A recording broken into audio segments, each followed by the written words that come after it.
아멘.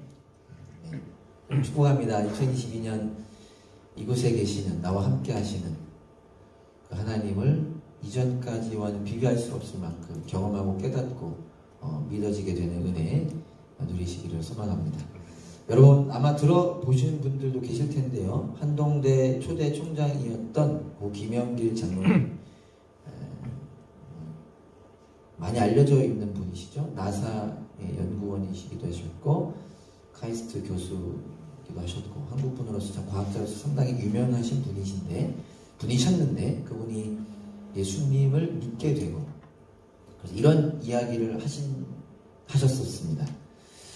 나는 주님을 만나기 전까지는 중력의 법칙밖에 몰랐습니다. 과학자로서 중력의 법칙을 이야기하셨습니다. 중력의 법칙은 모든 것을 끌어당기고 또 끌어당깁니다. 그리고 이런 중력의 법칙 아래에 사는 사람들의 삶도 똑같습니다. 그들은 모든 것을 끌어당기고 또 끌어당기려고 합니다. 다 가지려 한다는 뜻이죠. 중력의 법칙 아래 사는 사람들의 꿈은 한 가지밖에 없습니다. 그것은 자기의 중력장을 어떻게 하든지 더 많이 넓히려고 하는 것입니다. 왜죠? 중력장이 넓어지면 넓어질수록 더 많은 것을 모으고 더 많은 것을 갖고 더 많은 것을 끌어당길 수 있기 때문입니다. 공부를 하는 이유도 사업을 하는 이유도 자녀를 잘 교육하는 이유도 다 그 중력장을 넓히기 위해서 그렇게 하는 것입니다. 나는 주님을 만나기 전까지는 이 법칙밖에 몰랐습니다. 그러나 주님을 만나고 난 뒤에 나는 전혀 새로운 법칙을 배우게 되었습니다. 그것은 은혜의 법칙이라는 것입니다. 은혜의 법칙은 나에게 계속해서 내려놓고 또 내려놓으라고 말합니다. 어떻게 하든지 나 자신을 십자가에 못 박고 더 이상 나 중심적인 삶이 아니라 주님 중심적인 삶을 살라고 요구합니다. 그리고 나는 믿음으로 산다는 것은 바로 중력의 법칙 아래 사는 것이 아니라 이 은혜의 법칙으로 산다는 것을 알게 되었습니다. 어떤 의미인지 다들 아시겠죠? 여러분 은혜의 법칙 멋지지 않습니까? 가지려고 하는 삶이 아닌 다른 이들에게 베푸려고 하는 삶, 그것이 맞아서 억지로 그렇게 하는 것이 아니라 그렇게 살게 되어지는 능력의 삶, 갖는 것에서 채워지지 않다라는 것을 깨닫고 더 큰 것을, 더 영원한 것을 가졌기 때문에 나누어 주게 되는 삶. 하나님께서 선물로 저에게 허락하신 2022년 새해를 저와 여러분들이 은혜의 법칙으로 살아가게 되기를 소망합니다. 이 이야기를 다시 기억하면서 오래전에 들었던 이야기지만 이렇게 감격 가운데 여러분들을 이렇게 응원하고 싶었습니다. 우리가 이러한 한 해를 살면 좋겠다. 특별히 코로나로 인해서 우리가 더 위축된 부분이 많이 있지 않나. 어떻게든 나를 지키려고 하고 내 것을 더 소유하려고 하는 시대가 아닌가. 그러나 저와 여러분들은 교회로서 은혜의 법칙으로 살게 되기를 소망하면 좋겠습니다. 이 세상은 중력의 법칙으로 돌아갑니다. 더 가져야 하고 더 가져야만 행복하다라고 느끼고, 그러나 그것이 아닌 것을 깨닫지만 더 가져야 하기 때문에 이겨야 하고, 그래서 싸워야 합니다. 여전히 저 같은 경우 연약한 존재이기 때문에 이러한 세상을 살아가는 것이 생각처럼 쉽지는 않더라고요. 생각처럼 쉬운 일은 아닐 수 있습니다. 그러나 그럼에도 불구하고 기쁨으로 그 은혜의 법칙을 살아낼 수 있습니다. 아까 찬양에서 그런 고백이 나왔던 것 같아요. 힘들지만, 어렵지만, 눈물 나지만 그것이 끝이 아니라 그러나 은혜의 법칙으로 살아갈 수 있습니다. 언제, 어떻게 가능한 것일까요? 정답은 여러분들도 알고 계시죠. 언제 어떻게 가능한가요? 세상보다 크신, 아까 찬양 인도자분이 이렇게 기도하셨던 것 같아요. 곧 썩어 없어질 이 세상이 아닌 영원한 하나님의 나라, 그 하나님을 알 때 인자가 온 것은 섬김을 받으려 함이 아니라 도리어 섬기려 하고 자기 목숨을 많은 사람을 대속하려는 그 대속물로 주려 하려 함이라 라는 말씀. 그 예수님을 통하여 자기 목숨을 다른 이들을 위해 주려고 이 땅에 오신 그 예수님을 통하여 그 하나님 아버지 안에 거할 때, 그럴 때 우리는 은혜의 법칙으로 살아갈 수 있습니다. 아멘. 오늘 함께 저와 여러분들이 읽은 본문은 야곱의 이야기입니다. 작년 2021년을 시작할 때는 야곱의 뒷부분 이야기를 제가 나누었었습니다. 야곱이 하나님과 씨름했던 내용을 나누었는데 사실 핵심은 똑같지만 오늘은 그 앞부분 얘기인데요. 야곱이 자기를 죽이려고 하는 형 에서의 위협으로부터 벗어나기 위하여 삼촌 라반의 가족이 사는 하란으로 도망하는 가운데, 그 가운데 하나님을 만나게 되는 이야기입니다. 오늘 저와 여러분들이 소망하길 바라는 것은 우리도 그렇게 야곱처럼 하나님을 만나기 원하는 것입니다. 하나님을 이미 다 만나신 분들이잖아요. 하나님을 더 만나기 원하는 것입니다. 오늘 이야기를 통하여 야곱의 인생을 통해서 저와 여러분들이 이미 알고 있겠지만 다시 한번 더 붙잡고 또 더 깊이 깨닫고자 소망하기를 바라는 것 세 가지를 여러분들과 나누고자 합니다. 이 세 가지를 기억하고 이 세 가지를 경험하고 이 세 가지를 소망하기를 원합니다. 첫 번째, 찾아오신다. 본문 10절부터 13절 초반까지 제가 한 번 더 읽어보겠습니다. 야곱이 브엘세바를 떠나서 하란으로 가다가 어떤 곳에 이르렀을 때 해가 저물었으므로 거기에서 하룻밤을 지내게 되었다. 그는 돌 하나를 주워서 베개로 삼고 거기에 누워서 자다가 꿈을 꾸었다. 그가 보니 땅에 층계가 있고 그 꼭대기가 하늘에 닿아 있고 하나님의 천사들이 그 층계를 오르락내리락 하고 있었다. 주님께서 그 층계 위에 서서 말씀하셨다. 나는 주 너의 할아버지 아브라함을 보살펴준 하나님이요 너의 아버지 이삭을 보살펴준 하나님이다. 오늘 본문을 보면 야곱이 브엘세바를 떠나서 그가 살던 곳이죠. 삼촌이 있는 하란으로 가는 중에 어떤 곳에서 하룻밤을 지내게 되었습니다. 여러분들은 이미 잘 알고 계시겠지만 배경을 모르고 그냥 읽으면 마치 여행을 가는 느낌이에요. 우리 연말 연초에 많이들 여행 가시잖아요. 여러분들도 그런 정리의 시간 혹은 새로운 다짐의 시간, 가족들과 즐거운 시간, 친구들과 즐거운 시간 보내시기 바라는데요. 그런데 지금 야곱은요, 여행 가는 게 아니에요. 여행 가다가 어느 곳에 이르러서 하룻밤을 자는 그 여행이 아닙니다. 지금 어떤 상황이죠? 도망을 가는 중입니다. 한 번 더 이야기를, 그 전 이야기를 좀 나눠볼게요. 야곱은 아버지 이삭과 어머니 리브가 사이에서 쌍둥이로 태어났습니다. 형은 에서, 동생인 야곱, 엄마 뱃속에서도 싸웠던 유명한 인물들이죠. 야곱의 이름의 뜻이 발 뒤꿈치를 잡다. 태어날 때 형 발 뒤꿈치를 잡고 태어났어요. 근데 그런 동생이 있습니까?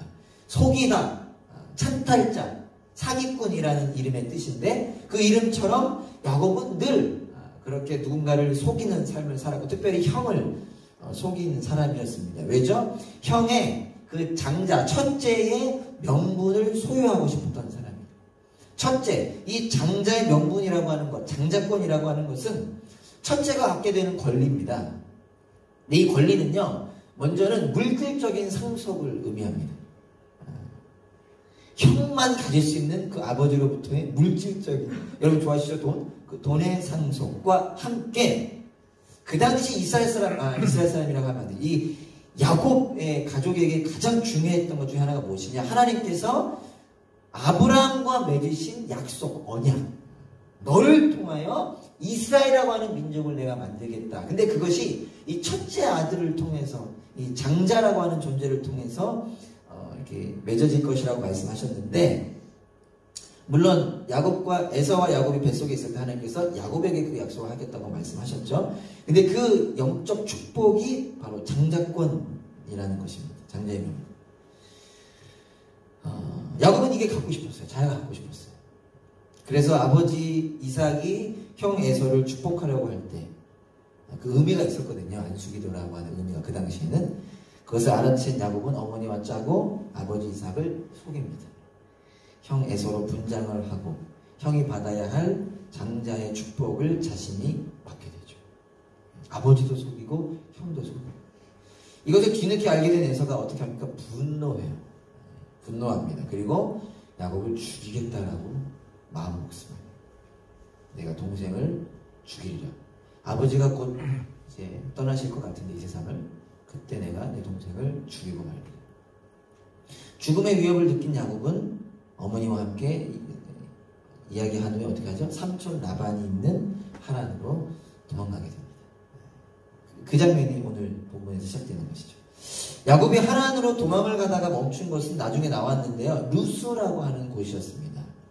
근데 여러분, 이 야곱이 살던 브엘세바에서 루스까지는 얼마나 떨어져 있느냐? 대략 80km 정도 떨어져 있어요. 그 당시 추측상 성인이 2, 3일 정도 여행하는 곳이 80km인데 정확히 알 수는 없지만 아마 맞을 것 같아요. 야곱이 그 거리를 하루 만에 달려간 것입니다. 하루 만에 80km를 간 거예요. 그만큼 두려웠다는 것입니다. 여러분들이 어떻게 느끼실지 모르겠지만 여러분 목숨의 위협을 느껴본 적 있으시나요? 저는 그런 느낌을 받은 적은 없는데 누군가 나를 죽이려 한다. 얼마나 무섭겠습니까? 그러니까 80km를 하루 만에 달려간 것이죠.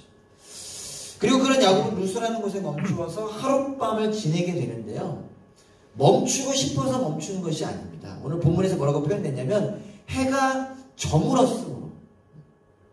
그러니까 더 이상 갈 수가 없어서 멈출 수밖에 없어서 멈춘 것입니다. 아마 해가 저물지 않았다면 야곱은 더 갔을 거예요. 왜요? 형 에서가 자신을 죽이려고 하니까. 그는 어쩔 수 없이 멈춰야 해서 멈췄던 것이고요. 그래서 사나운 짐승이 있는 자신보다 훨씬 형 에서에게 익숙했던 광야에서 잠을 자게 됩니다.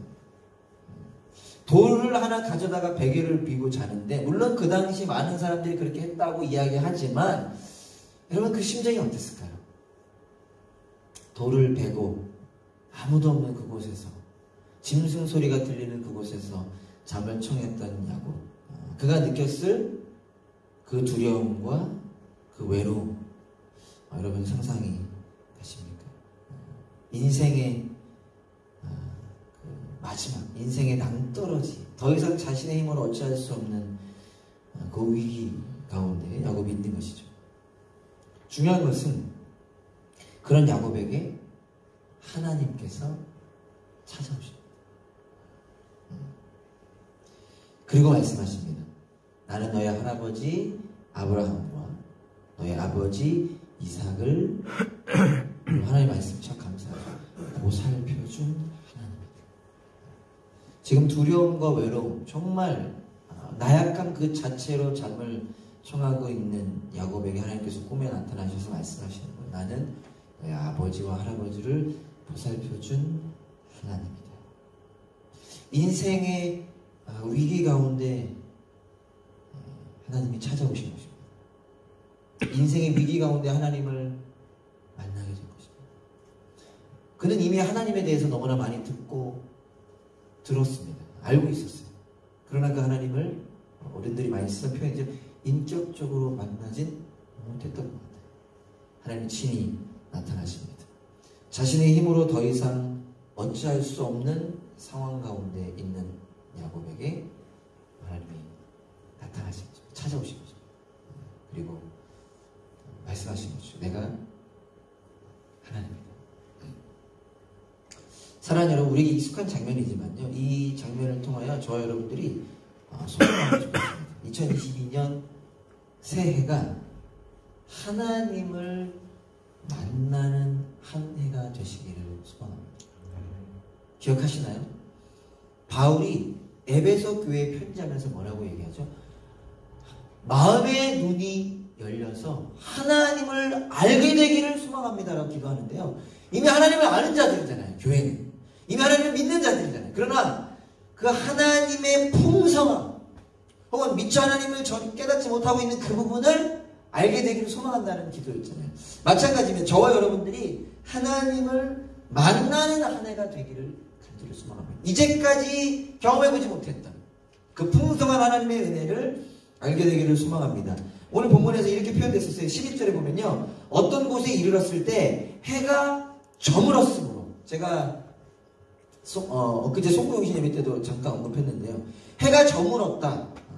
이게 야곱에게는 절망의 시간이에요. 인간이 어찌할 수 없는 칠흑 같은 밤. 더구나 그 시대에, 여러분 우리도 밤 무서워하지 않습니까? 그 칠흑 같은 밤.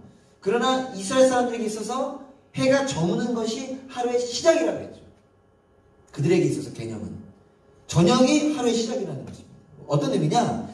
야곱에게는 절망의 시간이지만 하나님께서 그 시간에 일하셔서 절망을 소망으로 만드신 것입니다.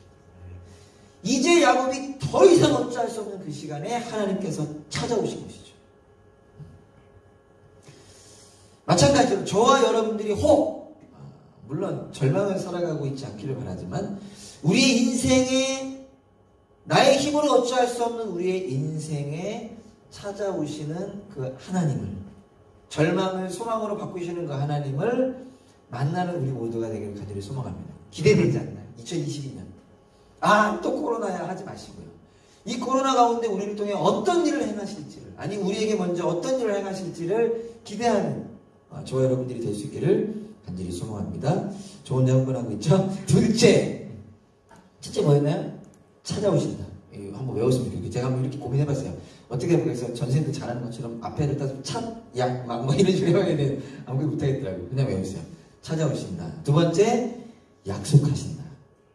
약속하신다. 야곱에게 찾아오신 하나님께서는 야곱에게 약속의 말씀을 하십니다. 13절부터 15절까지 긴데요. 자, 한번 읽어보겠습니다. 주님께서 그 층계에 있어서 말씀하셨다. 나는 주 너의 할아버지 아브라함을 보살펴준 하나님이요 너의 아버지 이삭을 보살펴준 하나님이다. 약속하십니다. 내가 지금 누워있는 이 땅을 내가 너와 너의 자손에게 주겠다. 너의 자손이 땅의 티끌처럼 많아질 것이며 동서남북 사방으로 퍼질 것이다. 이 땅의 모든 백성이 너와 너의 자손 덕에 복을 받게 될 것이다. 내가 너와 함께 있어서 내가 어디로 가든지 너를 지켜주며 내가 너를 다시 이 땅으로 데려오겠다. 내가 너에게 약속한 것을 다 이루기까지 내가 너를 떠나지 않겠다. 그럼 어떤 약속을 하십니까? 요약하자면 내가 너와 함께 있겠다. 내가 너를 지켜주겠다.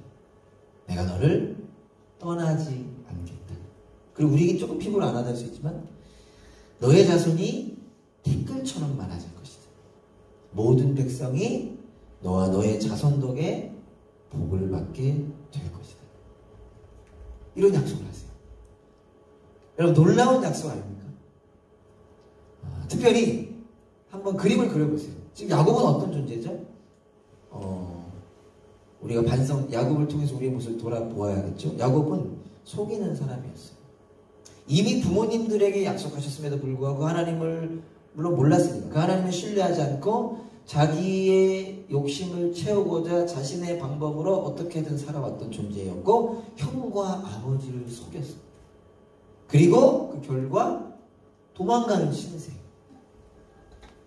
자기 살겠다고 도망가는 신세. 그런데 하나님께서 어떻게 하시죠? 인간이었다면 벌하죠. 물론 벌을 받아야 됩니다. 하나님 방법의 징계도 있을 수 있습니다. 그러나 여러분 혹시 오해하실까봐. 그런데 하나님께서는 어떻게 하시냐? 그런 야곱에게 찾아오셔서 야곱에게 약속하시는 거예요. 내가 너와 함께 하겠다. 내가 너로 큰 민족을 이루겠다. 내가 너를 통해 다른 사람들이 복을 받게 하겠다. 야곱은 정말 부족하고 형편없는 존재인데 그런 존재를 통해 다른 사람도 복받게 하겠다라고 하나님께서 약속하시는 놀라운 약속이죠. 사랑하는 여러분, 중요한 것은 무엇입니까? 이 약속이 우리를 향한 약속이라는 것입니다. 저와 여러분들을 향한 약속이라는 거예요. 여러분들은 어떻게 생각하실지 모르겠습니다. 물론 여러분들 나름 괜찮다라고 생각하실 수도 있겠죠. 그러나 우리에게 여러분을 연약하다고 생각하신다면 하나님께서 이렇게 약속하십니다. 제가 한 번 더 읽어드릴 텐데 여러분들을 향한 약속입니다. 내가 너와 함께 있겠다. 내가 너를 지켜주겠다. 내가 너를 떠나지 않겠다. 너의 자손이 티끌처럼 많아질 것이며 모든 백성이 너를 통해 복을 받게 될 것이다. 서연이를 통해, 찬수를 통해 다른 사람들이 복을 받게 될 것이라는 것입니다. 여러분, 고린도후서 5장 17절 18절을 제가 한번 읽어보겠습니다. 고린도후서 5장 17절 18절. 누구든지 그리스도 안에 있으면, 우리에게 하신 약속입니다. 그는 새로운 피조물입니다. 옛것은 지나갔습니다. 보십시오. 보라는 거예요. 이제는 그렇지, 보십시오. 새 것이 되었습니다. 이 모든 것은 하나님에게서 났습니다. 하나님께서는 그리스도를 내세우셔서 우리를 자기와 화해하게 하시고 또 우리에게 화해의 직분을 맡겨주셨습니다. 사랑하는 여러분, 하나님께서요, 저와 여러분들, 죄인인, 자격 없는, 실패한 우리에게 당신의 아들 예수님을 보내주셨습니다. 그리고 그 예수님의 십자가 죽음의 사랑으로 우리를 새로운 존재, 더 이상 야곱처럼 속이는 자, 찬탈자, 두려움과 외로움에 떠는 존재가 아닌 하나님 안에 거하는 하나님의 자녀가 되게 하셨고요. 뿐만 아니라 2020년을 어떻게 살게 하시느냐? 다른 사람이 하나님을 만나게 하는 뭘 주셨대요? 화해의 직분을 주셨다는 거예요. 화해의 직분. 그것이 우리에게 허락되는 삶이라는 것입니다. 그런데 여기서 우리가 한 가지 더 주목하고자 하는 것이 있습니다. 하나님을 만난 야곱이요, 이렇게 고백합니다. 오늘 본문 16절부터 제가 한번 읽어보겠습니다. 하나님의 약속을 들은 야곱이 이렇게 고백해요. 야곱이 잠에서 깨어서 혼자 생각하였다. 주님께서 분명히 이곳에 계시는데 내가 미처 그것을 몰랐구나. 뭐라고요? 주님께서 분명히 이곳에 계시는데도 내가 미처 그것을 몰랐구나. 그는 두려워하며 중얼거렸다. 이 얼마나 두려운 곳인가. 이곳은 다름 아닌 하나님의 집이다. 여기가 바로 하늘로 들어가는 문이다. 여러분, 이게 어떤 의미인가요? 주님께서 분명히 이곳에 계시는데도 내가 미처 몰랐구나. 없던 하나님이 나타나신 것이 아니라는 거예요. 원래부터 계셨고 원래부터 함께 계신 하나님을 이제서야 야곱이 보고 느끼게 되었다는 것입니다. 그래서 그의 두려움이 바뀌어요.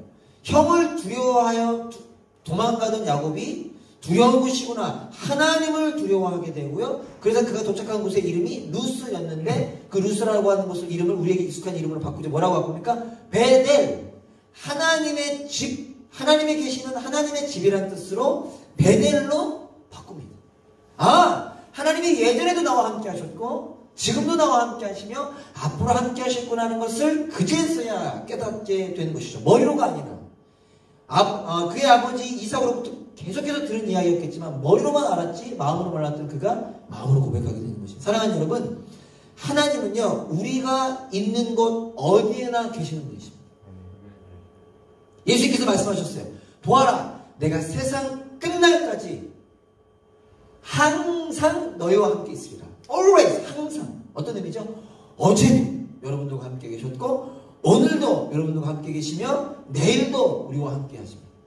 2021년에도 2020년에도 2019년 코로나 기간에도 우리와 함께 하셨고 여전히 코로나 기간이지만 우리와 함께 하십니다. 우리가 잘 아는 찬양으로 우리가 기억하게 되는 하나님의 말씀이죠. 낮이나 밤이나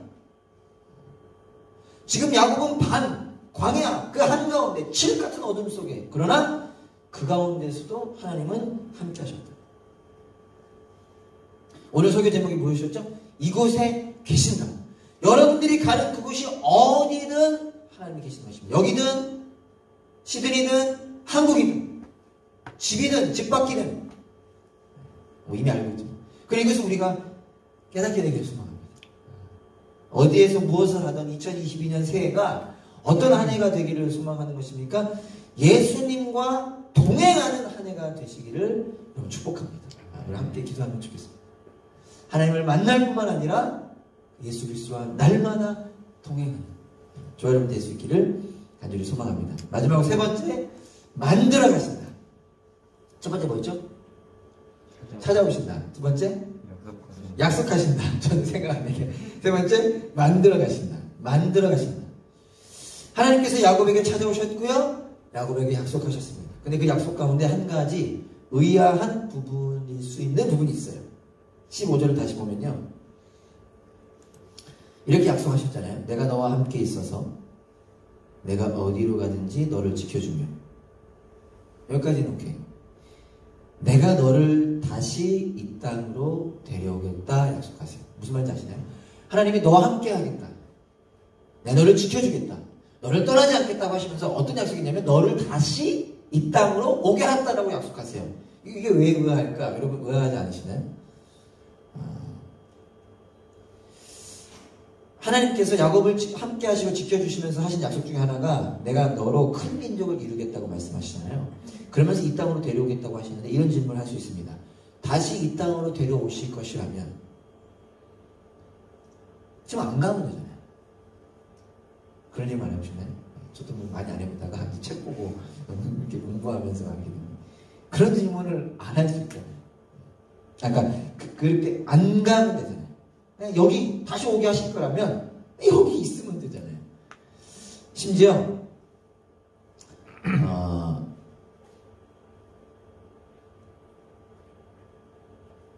야곱이 하란으로 가잖아요. 하란에 가서 머무는 기간이 20년이나 돼요. 왜 하나님은 야곱을 하란으로 가게 하시고 나중에 다시 돌아오게 하시는가? 창세기를 읽어보신 분도 아시겠지만 야곱은 하란으로 가서 삼촌 밑에서 엄청나게 고생합니다. 자기보다 더 센 사람을 만나죠. 더 잘 속이는 사람을 만나서 결혼도 속아서 20년, 자그마치 20년 동안이나 제대로 된 삭도 받지 못하면서 고생해요. 근데 하나님께서는 왜 그 시간을 보내게 하십니까? 다시 돌아오게 하실 겁니다. 그 이유는 무엇이죠? 그 시간을 통해 야곱을 훈련시키시는 거죠. 뺑뺑이가 아니라 세상적 뺑뺑이 아니라 그 시간 통해 사랑의 훈련을 시키시는 것이고요. 그 훈련을 통해 야곱을 만들어 가시는 것입니다. 우리의 입장에서는 좀 섭섭할지 몰라도 야곱은 잘 아시죠? 오늘 본문 베델에서 하나님을 만나지만 여전히 연약한 인간이었습니다. 여전히 그 뒤 이야기를 보면 여전히 자신이 주인이 되어 자기의 욕심을 채우며 살아갑니다. 하나님의 천사, 하나님과 씨름할 때까지 정신을 못 차려요. 삼촌과 싸웁니다. 그죠? 오늘 본문에도 이런 야곱의 모습이 잠깐 나타나는 것 같아요. 하나님을 만난 야곱은 다음날 아침 일찍 일어나서 하나님을 예배합니다. 자기가 누웠던 돌을 베개에 삼았던 돌을 세워서 기름을 붓고 하나님을 예배하는데요. 그리고 나서 기도하는데 전문용어로 서원 기도를 하는데요. 20절부터 21절까지 어떻게 기도하는지 한 번 더 읽어보겠습니다. 야곱이 이렇게 서원하였다. 하나님께서 저와 함께 계시고 제가 가는 이 길에서 저를 지켜주시고 먹을 것과 입을 것을 주시고 안전하게 저의 아버지 집으로 돌아가게 해주시면 주님이 저의 하나님이 되실 것이며 제가 기둥으로 세운 이 돌이 하나님의 집이 될 것이며 하나님께서 저에게 주신 모든 것에서 열의 하나를 하나님께 드리겠습니다. 물론 다르게 해석할 수도 있지만 그럼에도 불구하고 아쉬운 장면입니다. 하나님께 기도를 하는데요, 조건부 기도를 해요. 하나님께서 함께 해주시고 지켜주시면 하나님을 저의 하나님으로 고백하겠습니다. 하나님께 저를 지켜주시고 함께 해주시면 열의 하나를 하나님께 드리겠습니다. 지금 익숙한 기도 아닌가? 우리가 하는 기도 아닙니까? 물론 다르게 해석할 수도 있어요. 히브리 본문을 보면. 그러나 여전히 그 뒤에 야곱의 인생을 보면 야곱은 연약했고요. 여전히 자기 중심적인 삶을 중력의 법칙을 따라 살아갑니다. 아직도 하나님을 제대로 알지 못하는 상태인 것입니다. 그러니까 야곱이 왜 그랬을까? 그 연약함을 탓하고자 하는 것이 아니라 여전히 그 연약한 야곱, 그래서 야곱에게는 20년이라는 훈련의 시간이 필요한 것입니다. 그리고 그 시간을 통해 하나님께서는 야곱을 이스라엘로 바꾸십니다. 한치 오차 없으신 하나님의 20년이라는 시간이 야곱에 필요한 것입니다. 사랑하는 여러분, 2022년 새해가요, 또다시 코로나인가 라고 말하는 시간이 아니라 우리가 훈련되고 만들어지는 시간이 되기를 소망합시다. 또 그런 시간이 되시기를 축복합니다. 잘 생각하셔야 돼요. 야곱에게 주어진 이 훈련, 20년이라는 훈련의 시간은요, 성장을 위한 수단으로서만의 훈련이 아닙니다. 그러면 뺑뺑이가 되는 거예요. 마치 우리 한국 남성들이 의무감으로 2년, 2개월, 2년은 지금 2년 아니야. 2년을 버리는 시간으로 생각하는 것처럼 생각하게 되죠. 아닙니다. 야곱에게 주어진 시간은 수단으로서의 수단으로서만의 훈련의 시간이 아니라 그 훈련 자체가 하나님을 경험하고 하나님의 사랑을 느끼고 하나님의 은혜를 깨닫는 하루하루가 은혜 그 자체라는 것입니다. 그것이 20년의 시간이라는 것이죠. 바울이 에베소 교회를 위해서 이렇게 기도합니다. 에베소 3장 16절 읽고 마치겠습니다. 하나님께서 그분의 영광의 풍성하심을 따라 그분의 성령을 통하여 여러분의 속사람을 능력으로 강건하게 하여 주시고, 하나님께서 예수 그리스도의 십자가의 보혈로 우리에게 성령님을 주셨습니다. 우리 안에 성령님을 주셨어요. 그 성령을 따라 살아가는 삶은 억지로 의무감으로 하는 것이 아니라 우리를 완전한 행복으로 이끄는, 우리를 영원한 하나님의 나라로 이끄는 축복인 것이죠. 그 성령님을 쫓아 하루하루, 그 성령님으로 훈련되어지는 하루하루를 살아가는 저와 여러분 될 수 있기를 간절히 소망합니다. 말씀을 마치겠습니다. 2022년이 어떤 한 해가 되기를 바라는가? 하나님이 주신 선물이잖아요. 우리에게 찾아오시는 하나님, 우리에게 약속하시는 하나님, 우리를 만들어 가시는 하나님, 그 하나님을 경험하는, 그리고 그 하나님을 갈망하는 저와 여러분들이 될 수 있기를 간절히 소망합니다. 아멘.